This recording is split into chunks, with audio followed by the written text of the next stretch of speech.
Thanks for joining us. I'm AmyJo Wentz, and we are at the Tyler location here in Wichita. Joining us once again is Ben. And Ben, we are ready. You've got everything ready for us, but before we get moving, you have a dirty little secret. You know, we have a lot of humor with this little dirty little secret thing, but really what it is, it's a reality. For us, it is the soil as a basis of what is success. For all our plantees, this is a formula that we've created. Consumers really are successful with it. You combine it with proper watering and fertilizer, it's amazing.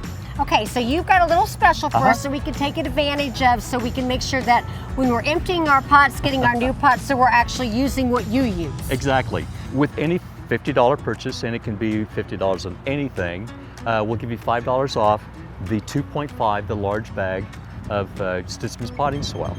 You know, and I might make a comment, just what you just suggested on containers. If you have soil from a year ago, it's really best if you have a spot in your garden that you can dump that out into and work it in as organic matter into your garden soil for just to create, like I said, the organic matter in it, and then start fresh. That's here at Stutzmans Greenhouse. Be sure to visit one of the 12 locations nearest you, or go to Stutzmans.com for more information. And don't forget to take advantage of the dirty little secret cell.